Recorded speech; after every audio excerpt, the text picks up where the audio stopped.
नमस्कार, आप देख रहे हैं पॉलिटिकल आइडिया और मैं हूं प्रदीप कुमार। मित्रों, आज हम बात कर रहे हैं बिहार विधानसभा चुनाव के संदर्भ में। बिहार के पूर्व उप मुख्यमंत्री और बिहार के भावी मुख्यमंत्री पद के जबरदस्त दावेदार जितने भी सर्वे, जितने भी ओपिनियन पोल आ रहे हैं, उसमें मुख्यमंत्री पद के लिए सबसे पहली पसंद तेजस्वी प्रसाद यादव की। लालू प्रसाद यादव के दूसरे पुत्र तेजस्वी प्रसाद यादव, जितने भी सर्वे, पहली बार नहीं, इस बार जनवरी से लेकर अब तक जितने भी सर्वे आए हैं, चाहे वो पोल ट्रैकर का सर्वे हो, चाहे वो सी वोटर का सर्वे हो, किसी का भी सर्वे हो, Tejashwi Yadav number 1 choice for the chief minister post undoubtedly है। कहीं से कोई किसी भी सर्वे में कोई कमी नहीं है। भले ही मार्जिन में अंतर अलग विषय है, किसी सर्वे एजेंसी के सर्वे में 2% ज़्यादा या 2% कम, लेकिन तेजस्वी यादव अपने नंबर 1 पोजीशन को बरकरार रखे हुए हैं। तो सवाल ये उठता है कि ये कोई पहली बार नहीं हुआ है। इससे पहले भी लोकसभा चुनाव के दौरान, अगर आपको याद हो तो उस समय में भी जितने भी सर्वे आए थे, हर सर्वे में तेजस्वी प्रसाद यादव बिहार का सबसे लोकप्रिय नेता, राष्ट्रीय स्तर पर नरेंद्र मोदी, और लेकिन राज्य स्तरीय नेताओं में तेजस्वी प्रसाद यादव सबसे सर्वाधिक लोकप्रिय चेहरे के रूप में सामने थे। इतना ही नहीं, 2020 के विधानसभा चुनाव में भी तेजस्वी यादव मुख्यमंत्री पद के लिए पहली पसंद के रूप में थे।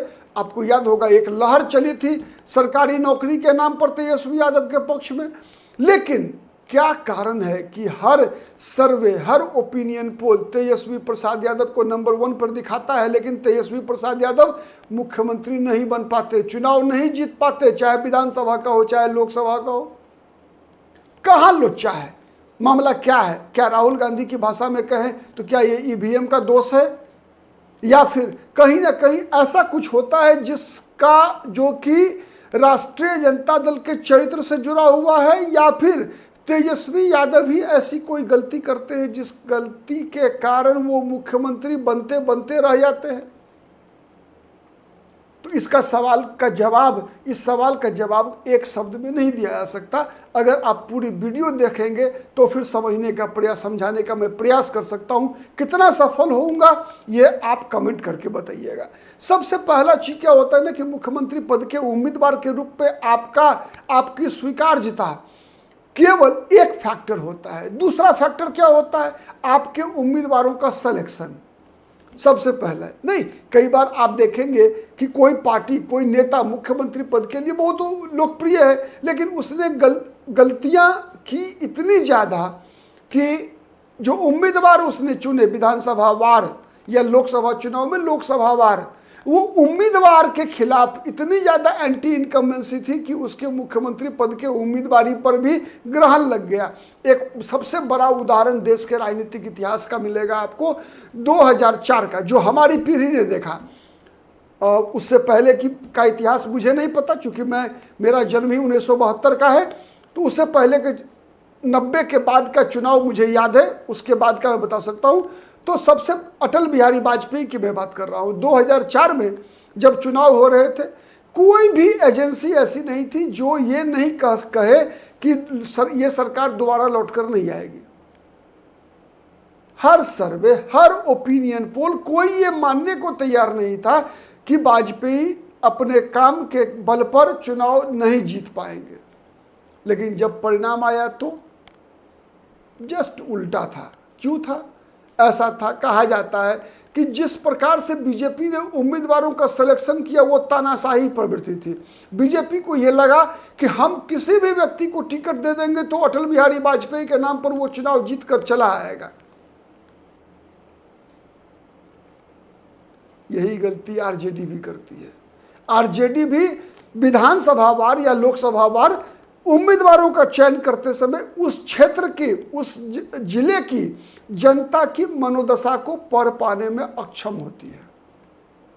हर बार उम्मीदवारों का चयन तेजस्वी यादव या राष्ट्रीय जनता दल के नेता लालू प्रसाद यादव की सुविधा के अनुसार होता है, न कि क्षेत्र की जनता की इच्छा के अनुसार। नहीं होता। ये एक बहुत बड़ा फैक्टर है जिस कारण से आरजेडी चुनाव नहीं जीत पा रही है। लगातार कई चुनाव हो गए अब आरजेडी का चुनाव जीते हुए। अब आप ये मत कहिएगा कि फलाना विधानसभा चुनाव 2015 का आरजेडी जीत कर आई थी, नीतीश कुमार के बल पे जीत कर आई थी। नीतीश कुमार के साथ गठबंधन नहीं होता तो किसी भी कीमत पर वो 78 सीटें भी आरजेडी नहीं जीत पाती। खैर, तो इसीलिए मैंने बताया कि एक तो उम्मीदवार का सिलेक्शन, दूसरा होता है आरजेडी के सरकार बनने के बाद भरोसा।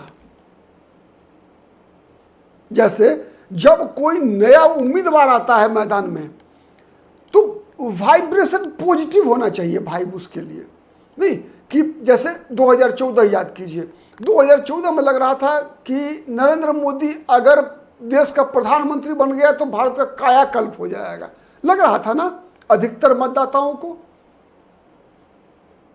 कितना कायाकल्प हुआ आप बताइएगा। लेकिन सच्चाई तो यह है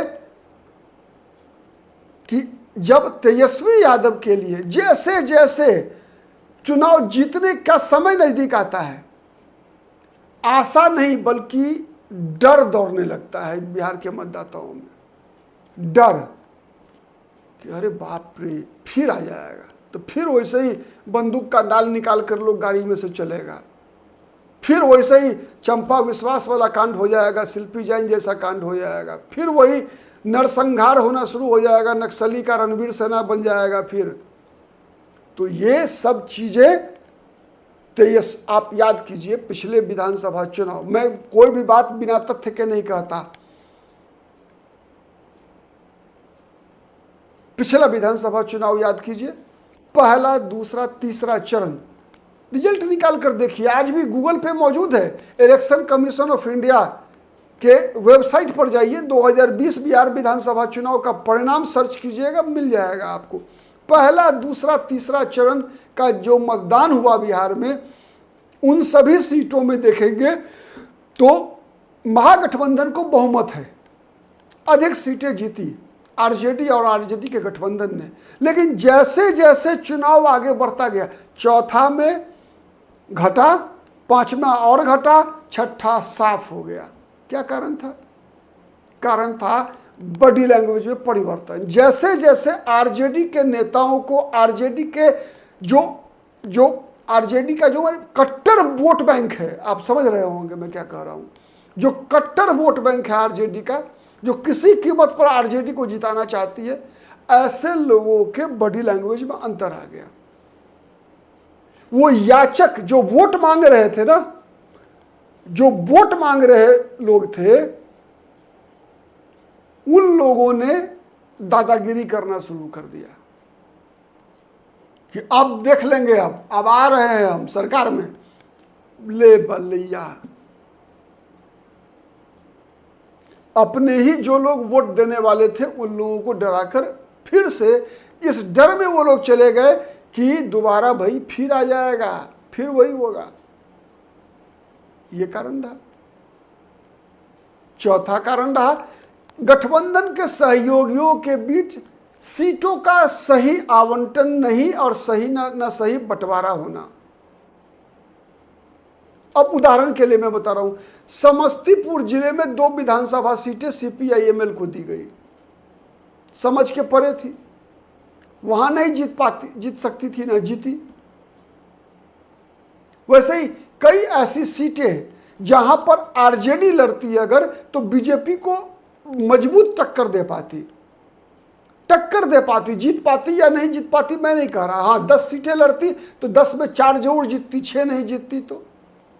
लेकिन वहां पर शेर के सामने बकरी को लगा दिया गया, मतलब कांग्रेस को दे दिया गया वो सीटें, जहां आरजेडी को आगे बढ़ के मुकाबला करना चाहिए था। चूंकि गठबंधन की सबसे मजबूत दल आरजेडी थी, तो चुनौती को स्वीकार करना चाहिए था आरजेडी को। वहां आरजेडी ने क्या किया कि जो कमजोर सीटें थी, जहां पर उम्मीद कम था जीतने का, वो सभी सीटें कांग्रेस को सौंप दी चालाकी से। तो यही सब कई कारण रहे जिस कारण से लोकप्रियता होने के बावजूद तेजस्वी यादव चुनाव नहीं जीत पा रहे हैं।